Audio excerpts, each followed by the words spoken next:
Hey, hello. Good afternoon, everyone. Good afternoon, everyone. Why does it take two times to make the afternoon more good? All right. So then in the next case, we'll say best afternoon, everyone. Okay. So yes, here stands a lay person trying to address you in the beginning. Grab your attention before we get to a session. And those of you around, and if you can hear me, please walk in. We're about to start a session on diamond pricing. Isn't that exciting? Yes, it is.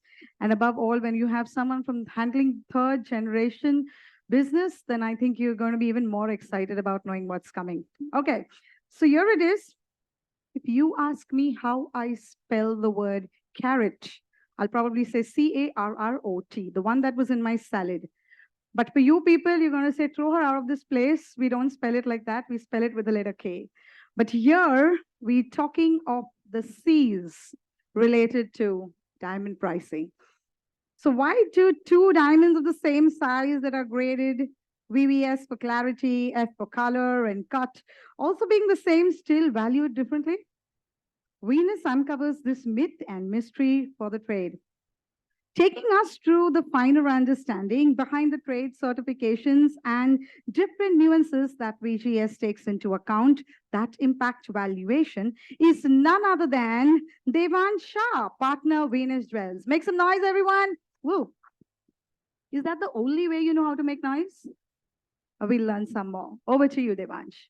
Thank you very much. Good afternoon, everyone, and thank you for joining us today. So before I begin, I understand this topic called diamond pricing is probably the most complex that a topic can be. And before we begin, I would like to just briefly understand, what questions arise in our mind when we think about diamond pricing. So there's going to be a mic here, and I just want a few understandings from you. I want you to share what you are trying to look forward to in understanding diamond pricing. So we can probably try to address some questions that are already there apart from what we have on the presentation. Does anyone have anything in mind of what is it about diamond pricing that you'd like to know more about? So Devansh is trying to customize our session for us, and very kind of him to do that. I think if you have any query, please raise your hand. We have a mic coming to you. Let's start with something about yourself. Let me understand how many of us here are in retail. Okay, and how many of us are here in from a wholesale activity background? Okay, super. So we have, I think, a good mix of both. Uh, so let me run through some things that I have prepared for an explanation of what diamond pricing is. Now, to begin with, of course, we know that the basis of pricing or valuation of diamonds is that they are a rare product, right?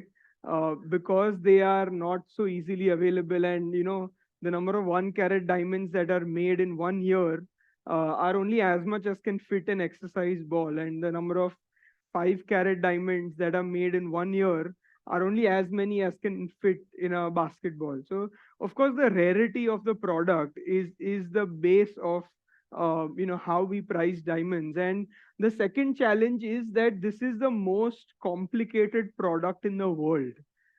There is no other product in the world that is so non-homogeneous, which is no two diamonds can be the same. I mean, if you look at gold, it's so easy, right? Your 18 karat gold in Delhi or in Bangalore or in New York is 18 karat gold, and you can compare prices so easily. But 1 carat VVS 1F in Delhi and another 1 carat one VVS 1F in even Noida, for example, could be so different that it's not easy for anyone to wake up and Google what is the price of a 1 carat FVVS1 and find it out.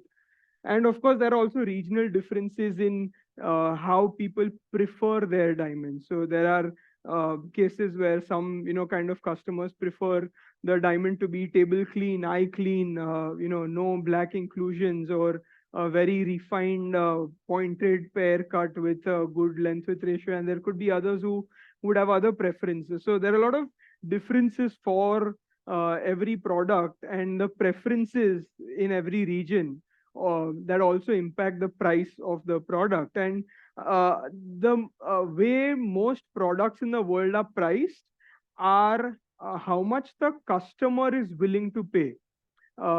Cost plus mechanism is now a thing of the past. It's more about what is my consumer willing to pay for the product, and how can I build the product to achieve and meet their expectations.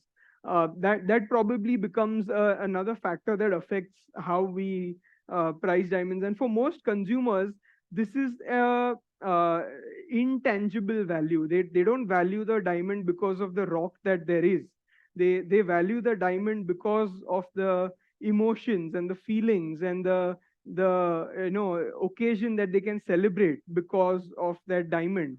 So it's not very possible to uh, put it on a weighing scale and measure the value of the product either, because it's not measured by the tangible value of the product itself. And that's why the trade needs something, some standard way to price and find the value of diamonds. And I'm going to try to break down a few things beyond 4 C's, because 4 C's is something that we are nearly aware of. So I'm going to try to break down things beyond the 4 C's that we know within the trade impact the value of the product very significantly. So of course, it all starts with the 4 C's, and that's a great way to come down to at least some narrow segment of where the price of this particular diamond should be. The 4 C's, of course, are the carat, cut, clarity, and color. So this particular example is just a way of bringing the broad value of the diamond in our minds first. So this is an example of a round 1 carat price chart, and we look at the color and the clarity on the table, and then for every color clarity combination within the 1 carat round, there would be some price assigned as a starting point. This becomes like the base value of the piece. But we know that not every FVS1 1 carat round can have the same price.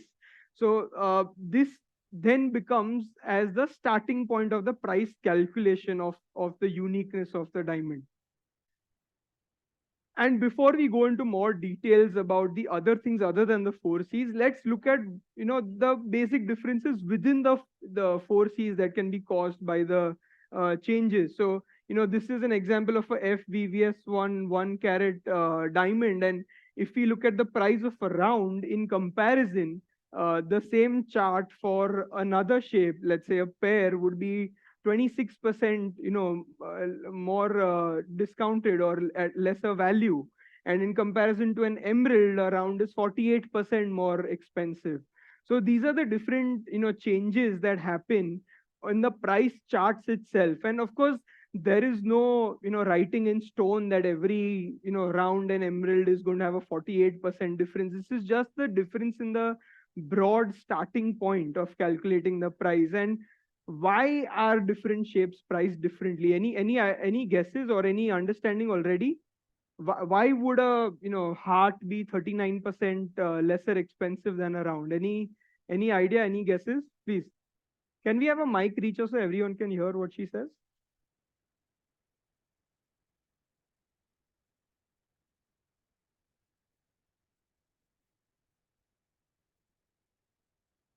Hello. Yeah. Maybe because of its cut, like it provides lesser shine or something. That's a good suggestion. Any other ideas?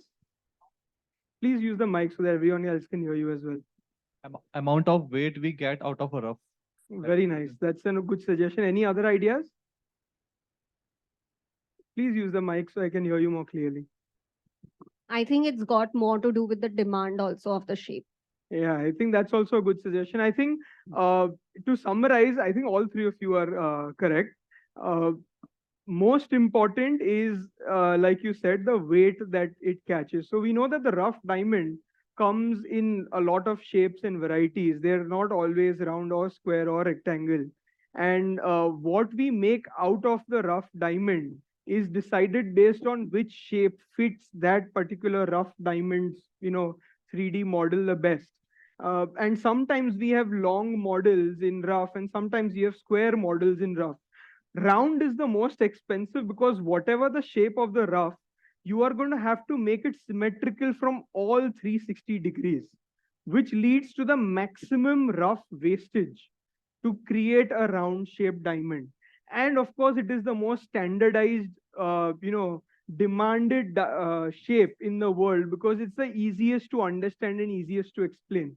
So combining all these factors is what gives us, differences in every shape's, pricing and the value that it can hold. And the next are the other few important broad, parameters. Again, these are just for reference purposes. Every example would be nearly accurate, but we can't, pinpoint the same for every diamond that falls in that category. So let's look at color first. So for color, we know that for the 1 carat round flawless diamond, a difference between a D and a E color is huge, because a flawless D is considered naturally the ultimatum that a diamond can have. And that's why E to a D in a flawless grade has somewhat around 35% of difference in value. Whereas the same for a SI2 grade, the difference between a same D color and same E color does not have so much impact, because there the clarity is already in a zone where the color does not matter as much as it would matter in a flawless grade. So there we see that the difference in price, in contrast to a 35%, goes to as much as just 4%. And so differences in color, every color have a different impact based on the remaining of the 4Cs. So a color between F and a G would not have the same impact even in an emerald or a pear. It could have a different impact in every area. And the same for clarity also. In clarity, we see the differences in a D color would be much more for every change in clarity than same difference that we would see in something like an I or a J color. The amount of differences per change would gradually become smaller and smaller for every reduction in the color purity cycle as well. And the third example here is fluorescence, also something that we know very well. When we go from none to faint to medium to strong and to very strong, the change in prices gradually become more and more severe. And again, here is an example of how it would impact a D flawless round 4 carat. But if we imagine the same thing for something like a JVS1 emerald of same again 4 carat, then maybe a none and a faint won't have such an impact, because here when you have a D flawless, you're losing the ultimate from fluorescence none to faint. So the impact is larger. And so in this case, this is again what impacts what we saw in the first chart, and what brings the different changes in making a chart of a 4C based diamond price. And then when we go after the 4Cs, everything else is mostly unreported, mostly based on manual visual inspection of the diamond, and mostly based on the preferences that a customer has within the 4C grades. So I want to start with an example of how do we reach the final price of a particular diamond. How do we sit and look at the diamond and decide, okay, this diamond, let's put it at this price.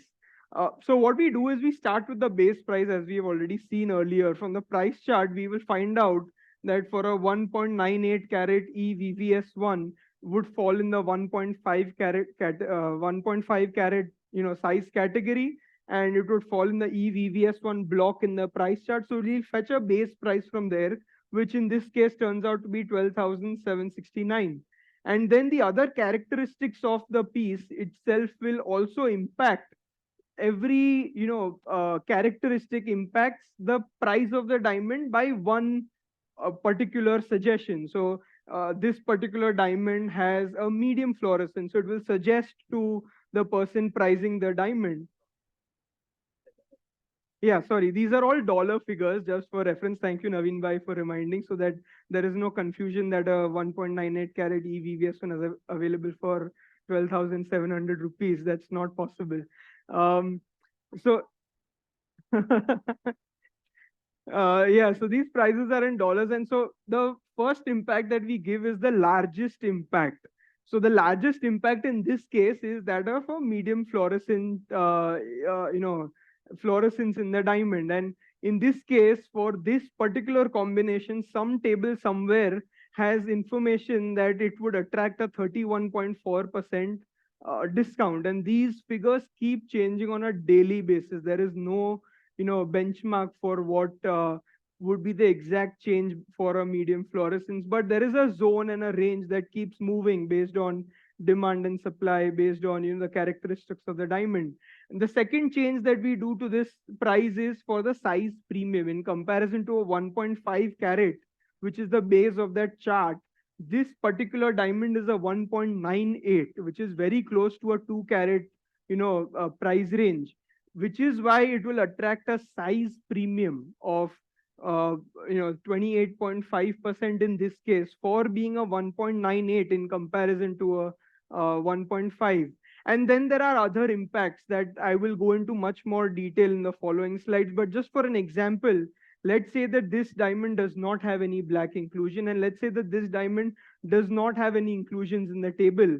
In that case, it would attract a premium of, maybe 0.5% each in this case. Because this is a VVS1 diamond, anyway, any inclusion is not going to be visible to the naked eye very easily. So in this case, the premiums may not be so large, but maybe those premiums become much more important and much more valuable if we look at a SI1 diamond where there could be, inclusions that are visible and that are, not so easily visible. So in this case, let's assume that these are the other two things that impact the price of the diamond, and we add 0.5% each for them having no black inclusions and no table inclusions, and we arrive at a particular price of 11,366 US dollars.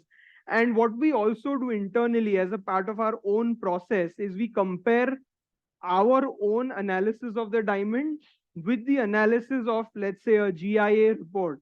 And if the GIA in this case for the same diamond says that this particular diamond they feel is a D color VVS1 1.98 round, then we will do the same whole process counting the base price of a D VVS1 diamond, and then we will compare what the VGR grading price is, which is 11,366, with what the GIA grading based price is, which turns out to be 13,091, and then we will arrive at a final figure which is in the middle of the two, because we know that diamonds are not always completely described by a laboratory certificate. They have a lot more to them, and when we know that in this case, for example, when our customer comes in to view the diamond, and if we feel it's a E color, and in most cases they do agree with us, they will come and say, there is another DVVS1 in your inventory, but that looks like a proper D, and this one doesn't look like an exact proper D.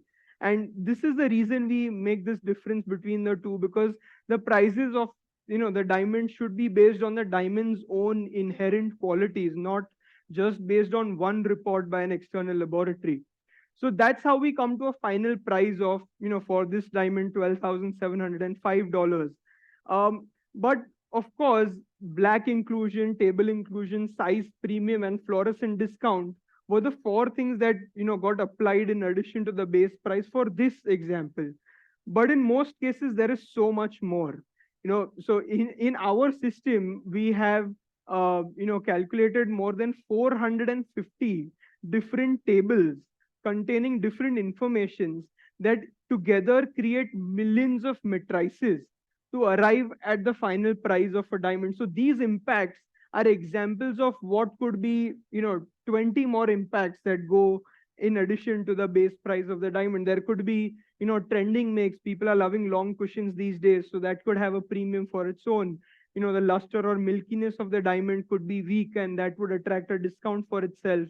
The light performance of the diamond may be good, better, or best, and that could impact the price as well. So those would be the other factors, some of which we will go through in the following slides, that would be used in this section here to arrive at go from the base price to the final price of a diamond. Now I'm going to run through a few examples of how these other parameters affect the price. So we are looking at two examples here of a round and an emerald as a comparison.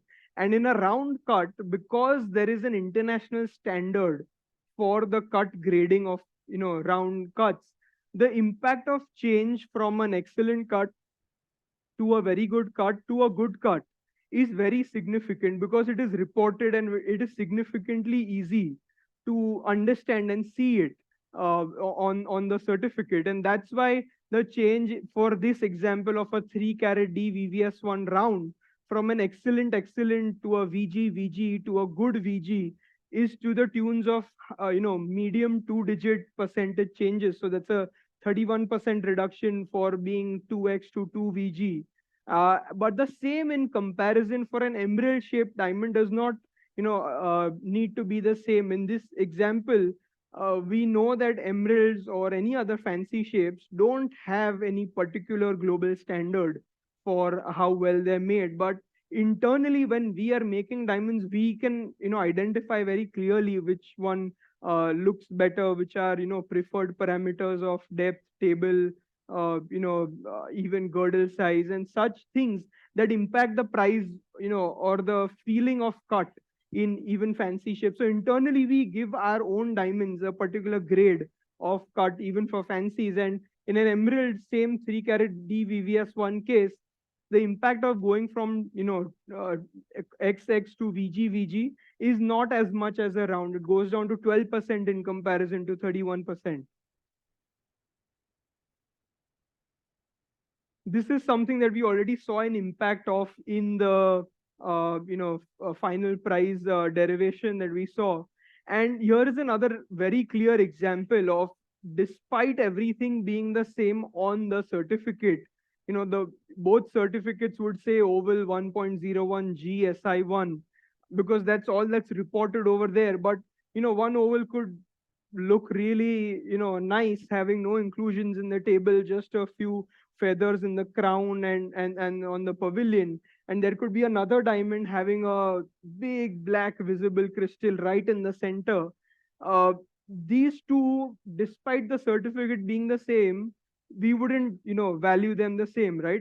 If you have a choice and if both are priced the same, I don't think there is a reason to believe that anyone would buy a diamond with a black inclusion in the center. So there is a lot of price impact on these things. And for a comparison between these two diamonds, despite the certificate looking the same, the differences that we internally have to understand and we have to assess in the diamond is, this one we call a SI1 plus diamond. Despite it looking like an SI1, in the range of SI1 diamonds, it's much better as a SI1 clarity, because there is much less that's visible, much less that's impactful in visibility. And we know, right, that an SI1 does not have a very narrow band.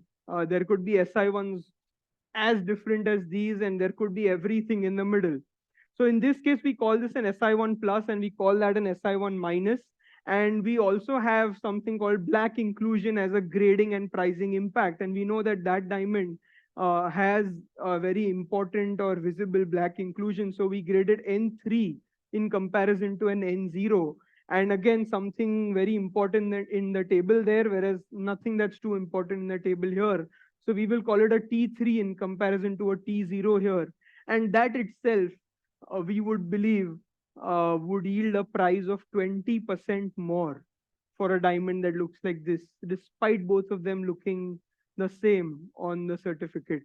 And that's the kind of differences that become very important. The more we go in, higher sizes, everything up to 15, 20 cents may not have as much of an impact as much as it would have when we move into the solitaire range, which is the ones where beyond the 4 Cs impacts become very huge. Another example very similar, and if you notice the differences, both are again VS2F 1.01 rounds, as written on the certificate. And a few key differences here that are different from the one earlier are the depth and the table. If you notice, there is a preference of the table size being lesser than the depth size. So here we see that the table of 61 being higher than the depth of 60 causes some kind of discomfort in some diamond experts, and they prefer diamonds like these as the last that they would buy if they have a choice of other diamonds that they could pick. And in such a comparison, the diamond on the right having that weaker depth and table combination in comparison, and also the same changes of an inclusion being in the table versus not being in the table, and VS2 plus, VS2 minus, a 12% difference is what we can fetch for two diamonds being so different. Another very frequently ignored parameter in diamond pricing is the make of the fancies, right? I mean, there being no global standard, it makes it very difficult even to find the same kind of fancies between different manufacturers of fancy shaped diamonds. And in solitaires, uh, sometimes the differences can even be very huge. These two diamonds, for comparison, the right side diamond you see is much more slim, much more longer as a shape.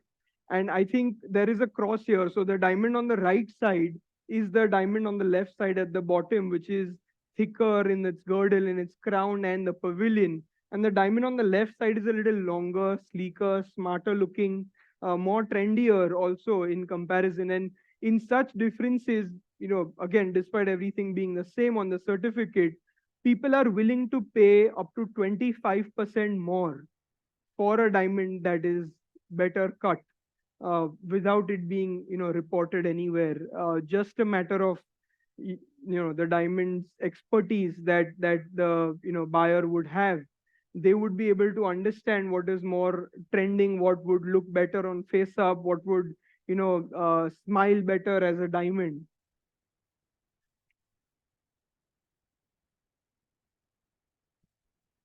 Sorry, can you repeat?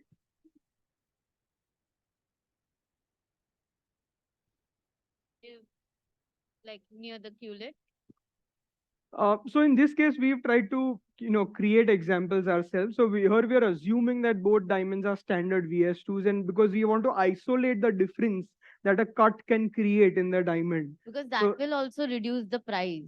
absolutely it will, but that's not the case over here, because we have tried to keep everything else the same so that we can isolate how much difference a cut can create in a fancy shaped piece Okay. to a diamond. So this is a created example, Okay. architected to ensure that we only compare the cut here. Okay. Another important trend that we see nowadays is the length of fancy shaped diamonds. In everything, I think we've noticed that the length of ratio that we see in diamonds are gradually and steadily being preferred to be longer and longer. In this case, we are comparing a cushion modified diamond which is square versus a cushion modified diamond that is a little longer. Long cushions are probably the most recent trend that we see in fancy shapes becoming longer. And a comparison between these two diamonds, everything else remaining nearly the same, just the difference of fluorescence, and also causing an impact of 18% in the price of the two diamonds, because something like we got an answer there is just a little more in demand, a little more trending, having no other impact of how it is made or how it is cut. Uh, just because it is more trending, despite both of them looking the same, could fetch a different price. Another statistic that shows this and also exemplifies the same reason why it happened in the last slide.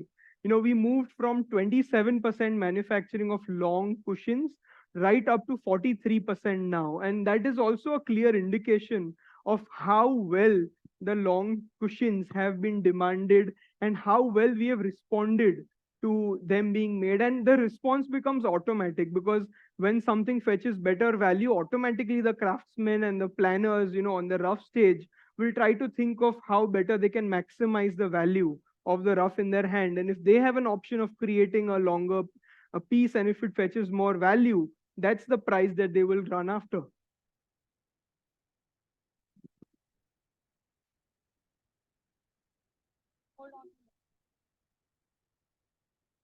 One more question, not Sure. related to pricing.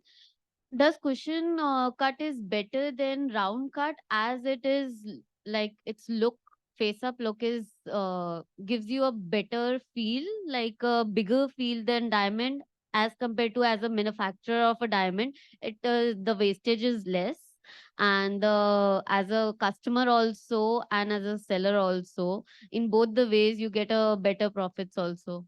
I think that's a good question, but there is a lot of variety to answering that. I think it depends a lot on a lot many factors, which shape you should prefer and why not. For It's engagement almost like ring. it's almost like asking whether a Honda car or a Hyundai car of the same budget uh, would be preferred. There would be consumers for this and there would be consumers for that, and there is no right or wrong in that. If someone already has a round, maybe they would prefer something else. But If they want to be experimental, they might want cushions. If it's their first piece, they want to risk it. They want to go for the classic old round. but cushions are like more like safer side, like they have a little bit edging. That's it. They are very similar to rounds. A little edge. That's it. And very less wasted as a diamond manufacturer also. You Correct. know that the best thing. I think the world has moved from what is easy to make to what the customer wants. So if the customer likes rounds more, we will cut It off is those edges beneficial and for make them customer round. also. As a customer point of view, being a girl, I want what looks bigger in my hand, honestly. It Right. looks bigger as a more than a round diamond. So if you start preferring those more, we'll start pricing them better and they'll be made better. So there is no easy answer to which one to prefer, but thank you for the question. Thank you. We move to another very important aspect that is not covered in most international certificates. It is something that is known as milkiness and very popularly known using the no BGM term. We spread the use of no BGM as a terminology very easily, but we don't understand that even within a no BGM there is a lot of variety. There is diamonds of maybe 95% would be made with an excellent luster, having no impact of milkiness in the diamond, and we start calling diamonds milky also after a certain gap of milkiness that comes in the diamond. Then there is a lot in the middle of that also. So in luster, how we normally price it is we move from excellent to some light missing in the diamond, which we would call VG, which is very good luster. Then it would go down to a good luster where the difference becomes very significantly observable, and then gradually moving further down, the cloudiness and the whitish milkiness of the diamond keeps increasing. And then for every change in milkiness as a grade and as a perception, we would naturally prefer such diamonds much lesser and lesser, and that's why they would be priced differently despite them not being available on any international laboratory certificate. Another crucial part of pricing the diamond, and or another way to look at it is preferences of customers, is the shade in diamonds. And the shade could be ranging from yellows to browns to greens to grays to blues to pinks, and they would have varying impacts basically based on the preference of the customer. There are customers who buy brownish diamonds, calling them cappuccino or calling them a coffee color, and they would be happy to pay something very similar to a yellow range of diamond. And there are of course others that are sold with the popular names of argyle pink and the very rare blues.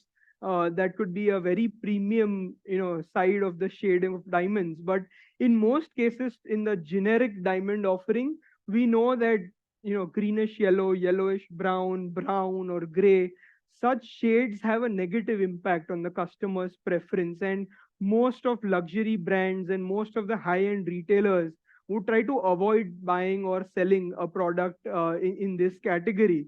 But on the other hand, there could be consumers who are okay with the diamond having a particular shade, but as far as they are getting a better price for it. And that's why some diamonds in these shades, which are not preferred by some segment, automatically become less preferred in their pricing arrangement also. So if they have a particular shade, again, which is not a control of how we are making the diamond, because it's naturally there in the diamond. So if they happen to have a shade, they attract some kind of discount or premium based on the shade and its preference. The last 2 3 things that I want to share before we move into a summarization and questions is some diamonds are very well cut, which popularly we know as hearts and arrows for rounds and even a few other shapes. And some diamonds also have a very, very rare D color, which is called the D color with a type 2A certificate. A type 2A certificate traditionally means that uh, except for carbon, there is nothing else in the diamond. And that is a level above being a standard D color diamond. And such diamonds also, of course, attract a premium for being the rarest of the rare.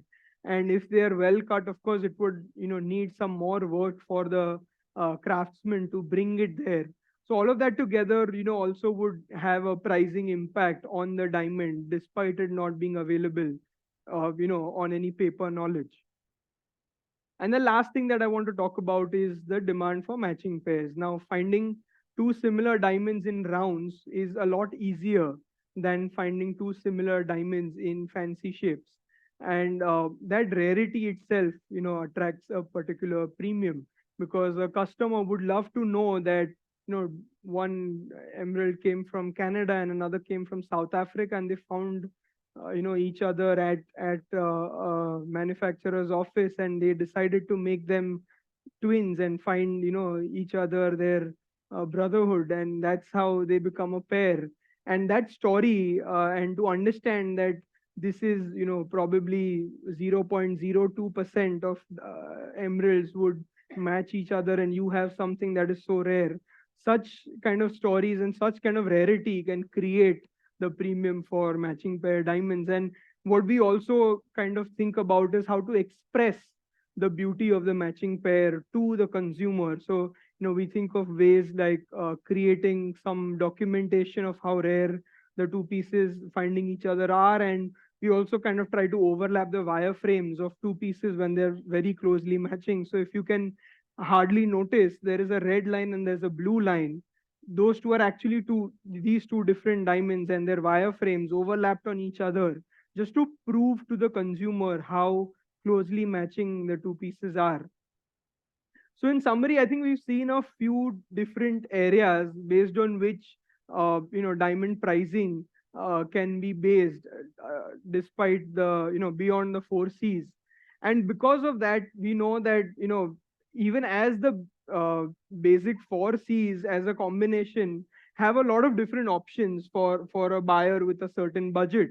So here we try to list out a few examples of what could be the different options that could all arrive at the same price for the buyer. These are, we targeted $11,000 to $11,200 as a budget, and we can see the different options that we can generate based on a particular price point for the consumer. And based on the budget and based on the quality that the buyer is looking for, it's not easy to assess which of these are right for that customer. There is something that is going on in the customer's life, or some knowledge or preferences that they walk into the retail store with, which would impact what decision they move out of within these. And now that we've seen a few more impacts, we know that even a 1.51 carat HIF pair should could have an impact of 15% or 20% within the same certificate range, just by the pair looking more beautiful or less, or having a milky feeling or not, or having the inclusions on the table or not. So then we try to think about how to address this for the consumer. Naturally, so much complications is not a good thing for a consumer to think about, because they are not there actually to think about which diamond to buy. They're not, sometimes we think that a customer is looking to find a deal. Maybe we can give them something that is a black inclusion on the table and a little milky, but if they're looking for a deal, they better have a deal. Or sometimes they're hunting for the cheapest retailer, or they try to express their expertise. I know that a VVS1D on this website is for this much value, and I've seen it, and how can you offer me something that's more expensive? We sometimes look like fools when they try to express their expertise in front of us. But that's the job that we have as expert diamantaires, to ensure that the customer moves back to what they actually came into the store for. They didn't come in to find 2% lesser. They actually walked into the store to think about gifting their loved one something precious. They walked into the store to remember an occasion that they are celebrating within their family, maybe an anniversary or maybe a newborn in the family, and or they just want to have something to wear every day to express their status or their love for themselves, something they accomplished on their own, and or they just want to feel special. And in most cases, the important thing to remember is they are investing a very important part of their income in the purchase of that diamond. So actually, we need to ensure that when we communicate anything around the diamond purchase with a consumer, we don't confuse ourselves to believe that they need to understand every detail of what is within the diamond. We need to remember and remind ourselves to go back to why they walked into the store to buy whatever they were looking for. And that's why pricing is very important for us within the trade, and all of these impacts we must understand when we are looking out for diamonds for ourselves. But I wanted to just bring this conversation in as well to help us remember that these are not the same things that consumers are looking for, and these are not the same things that consumers really care about either. They are here to do something more important for something going on in their life. And so some kind of explanations that can go out to customers when they're looking for two diamonds that could look the same on the certificate but not the same in reality from an expert's point of view. I think the differences are that there could be customers who are buying what looks like the certificate and what reads the certificate, or they're there to actually own the diamond, and they could be there for just a celebration. I just need the diamond to be there, or they could be there to invest in something special. The mentality of a diamond being an investment could be something that could be important to them, and that could be a reason we bring to them as to why that diamond that you saw in the other store could be cheaper than the one that I'm trying to present to you, which is much more special and rare. Some customers have the pride of finding a deal that I found the cheapest diamond that I was looking for, and I got a great deal from my retailer. And some diamonds or some customers actually want to feel the pride of wearing something valuable. This was the only 5 carat D flawless diamond emerald shape made this month, and that's why I bought the rarest and paid the value for it. Uh, Many people can sell diamonds based on the certificate, but it requires a true diamantaire and a true expert of diamonds to guide the consumer for what they should own and not just buy. uh, there is transactional confidence in selling the cheapest of the lot. There is confidence that you were able to give the customer what they walked in for, a deal. And or there is long term loyalty that the customer builds because he knows कि ये जगह से जब भी मैं लेती हूँ या लेता हूँ, they always find out the best diamond that is available, and I don't need to look anywhere else, even if they are, 5%, 10% more expensive. I know they are picking the more special and the more rare diamonds for me. So I think that's the difference that we can create in the conversations that we do with consumers at retail end. And these are the ways we should explain differences in diamonds rather than bringing them to think about how much horsepower the engine of the car that you're about to buy has, or how much the metal density is in the watch that you're buying. No one really thinks about those things from a consumer point of view. It's more about whether you want to buy or you want to invest, whether you're celebrating an occasion or you're investing for someone in the family, whether you want to be proud of finding the best deal, or you want to be proud of wearing something special or something rare.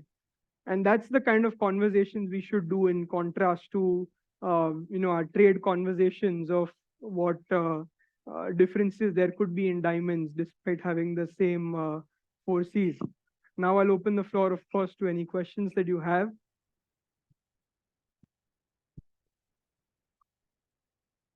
So hi. So my question If you is, could please introduce yourself so okay, that we understand. okay. So I'm a student right now. My family business is into jewelry retail. Wow. So I just don't understand the future of where the natural diamond industry is going, because this the future is near where you cannot differentiate between a unnatural diamond and a natural diamond. So what's will gonna be after 20 years or this industry? Can you guide us? Sure. So, of course, that is a little more relevant to another discussion, but I could briefly address based on our belief. Uh, we believe that natural diamonds are rare, they are special, they are precious, they hold value for the longest time, and those are the reasons that your customer is walking into your store and buying a solitaire today in the traditional mindset of buying a diamond. They want to have something that they can be proud of using as a special piece in their treasured possession. And I think those reasons, these 4 or 5 reasons, uh, create the difference between the two products. It's not about two cars having two different prices, behaving the same. They are cars, they can move you from place A to place B. But it's not always about looking the same or the design. It's all in our category, and in the luxury category, it is also a lot about how they feel when they have something in their own possession. Wearing $1 million necklace or wearing the same looking necklace, maybe in moissanite or CVD, costing 1% the price. The feeling of the wearer wearing that $1 million piece is what the difference between the two products are. So I think the use case for both are very different. So we strongly and consistently believe that the natural diamond industry is here to stay and grow. Thank you. Any more questions? Hi, my name is Adya. Hi. And I'm from Delhi. And I have a question, as especially in fancy shaped diamonds, after calculating all these 4Cs, what happens after Rappaport price, calculating 4Cs calculation process, supply hits bad. I've already faced this in my life because you never get the sizes right Mhm. because of the wastage, and there's never the right size available or the right cut available in the market.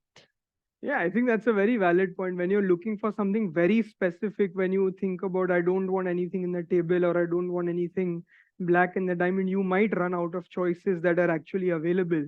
And I think that can be looked at as a challenge and as an opportunity. If it's a challenge because you might be restricted with how much you can use from what's available, but as an opportunity, if you are able to explain it to your customer and convince them how much more special and rare those better diamonds are, the better made diamonds versus the not better made diamonds, you can actually fetch a better premium for the diamonds that are more special. Literally a skyrocketing pricing are way far than way too high in unexpected pricing are like. I mean, think about it the same way. You have a And D the flawless and okay, you have an E. pricing are still fine. We can Right. explain it to customer that okay, this is available and it is available in this price. Hmm. You have a choice to make. Correct. But what happens when the piece is not even available? Availability is less because there is no supply. Right. Because right now I feel like diamond supply has been controlled so much, their supply is very less in market, especially for fancy shapes. Do consumers love a Rolex that's available or one that they have to wait 2 years for? I understand that So, point. But rarity still, helps us if we use it well. And of course, yeah, you have to strike a balance between what's available and what you sell. that So, is one of the point. That's how De Beers marketed diamond. That one of the rarest diamond which is available everywhere, but so still then, it is so then we can considered make our rare. customers wait for something special that can come their way. Any other questions for Yeah. today? One there. Hi, my name is Khushbu Gala, and I've been in diamond jewelry since 12 years now. Right. So I have a question that I feel was not taken here. Sure. How much of a difference does the mine make in, the mine which is the diamond come from, makes in the pricing? Um, So from a cost point of view, of course, there is some difference of being able to buy a diamond from a reputed mine from maybe Canada or Botswana, and but I think the major difference is based on how well you are able to convey that to your customer. From a manufacturer point of view, the price difference is there, but it's not too significant to address it. But I think some consumers could really love the stories that can come with diamonds that are from very special places. Like I think Canadian diamonds, for example, having a Canada mark, card with them and being able to share the journey of the diamond coming from Canada to Surat and then being crafted from that look to that look. Those kind of stories, I think, are what change the value for the customer more than just the data of where the diamond came from. So I think it's up to the marketer and the retailer how well they convey the story that can create the difference. I Thank you. have one more question. Sure. So the kind of percentages that you showed, the difference with so many factors, Hmm. do you think that is the similar kind of percentages of price differences that we see even in the smaller size of diamonds, apart from solitaires? No, I think solitaires are what have very large price impacts beyond the four Cs, because the rarer the diamond, the more details you will look for, into the diamond. So I think prices of smaller diamonds and their methodology and their calculations are very, very different in many cases than how we would price anything or value anything half a carat and above. Thank you so much. Sure. Sure. Hi, my name is Krish. I'm from a wealth management background, so Okay. all of this is pretty new to me. It's been 5 days. So my question was that while you were showing the structure of the calculation, there are a lot of factors that come into play, right? You mentioned about some 450 factors that come into play when you're calculating. So is there a stepwise procedure that you follow? Let's say from first calculating the fluorescence, then deducting the price on the basis of the size, the black inclusion, table inclusion, etc. So is there a systematic way so that it is standard, or it depends on, what the manufacturer or the seller feels like? So of course it differs from manufacturer to manufacturer. Everyone would have their own methods and means to achieve the same goal of finding the right price of the diamond. Uh, in terms of its procedure, priorities could change. Some people would, have a different regional market of, let's say North India, and their focus on the amount of increase in size of the diamond would be more than, when someone is making something for South India and their focus on the quality of the make and the quality of the color could be more. So I think after the four Cs, everything is very customized to the manufacturer and their market, and how they want to see their customers preferring and not preferring diamonds. So don't you feel that there would be a lot of variation between two people calculating the price of a diamond? Let's say the base price is something around $12,000, Correct. and there was a deduction of something around, let's say, 31.4%, and someone chooses to deduct that first, and then there's someone else who is increasing the price on the basis of the size, the inclusion, and some other factors, Correct. and then deducting the same 31.4%. It would, there'll be a lot of variation when you're deducting it from 12,000 or let's Correct. say 18,000.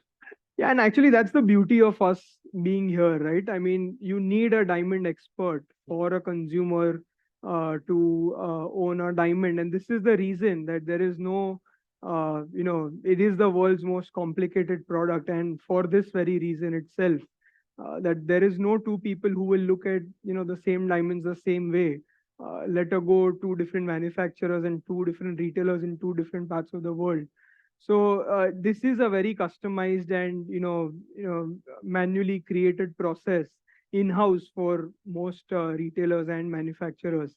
So there is no standard way, and it is a problem, and that's the beauty and the opportunity that we have in front of us to ensure that we become the connoisseurs for our customers and give them the relaxation that you don't need to worry about what is there in, inside the diamond. We have taken care of that, and that's where our involvement is important, and that's what keeps the piece valuable. Got it. So basically something like 80 to 90% emotions and 10% logic, something like that. There is no standardization at all in how one or the other would do it. Thank you so much. I guess that would be the last question Okay. because really, okay, one more. Right, so I'm going to Pooja ask ma'am. you both to just address your questions together, and then if you Sure. can take it, because he talks about diamond pricing, and right now I want to price the time we have here. So please, thank you. As complicated as you mentioned, the whole diamond pricing structure is the buyback as complicated, or is there a simpler way to explain that? I think that's a very good question, because when we sell diamonds, also we have to think about the price, and we are, when we are buying it back from the customer, also the price is important. But I think what is more important when we are buying diamonds back is your relationship with the customer. It's not always about, what is the right price that the retailer will be able to resell the diamond to another customer for. But I think more important is how you can ensure that the customer has the confidence in the product and in the long-term value of the product as a part of the strategy to think about buyback. Because rarely do we, find any buybacks coming back into the industry in comparison to how many new diamonds are owned by new consumers every day. So I think pricing is important, but it's not the most important thing when we are thinking of buyback. My question was just off topic from diamond pricing. It's about trend, like how diamond manufacturers are moving from wholesaling to retailing also with jewelry. So do you see the market trend, like it's getting lower for wholesalers in the market who used to supply diamonds, like traders? I think it's not just in our industry, but in every industry, we see that effort of, expertise and the value of, the additional services that someone is able to provide are becoming increasingly important. We cannot rely on, just being a regional wholesaler for the product. Our services and value additions as the role that we play in the pipeline are more important if we are, continuing to have the expertise and the, ability to add value and provide a service that's important for someone further downstream. Then I think every person in the value chain has a role to play. But it cannot be as simple as, having an office somewhere and just buying and selling without thinking too much about it. I think, and that's not the case only for our industry. Every industry needs us to ensure that we put in more effort and more time into creating value additions and keeping ourselves different. All right, thank you for sticking to that. A big hand to Devansh. Thank you Thank you. for helping us go through how we can price the diamonds. And I'm sure by now there is more clarity with price and diamonds. Okay, thank you so much.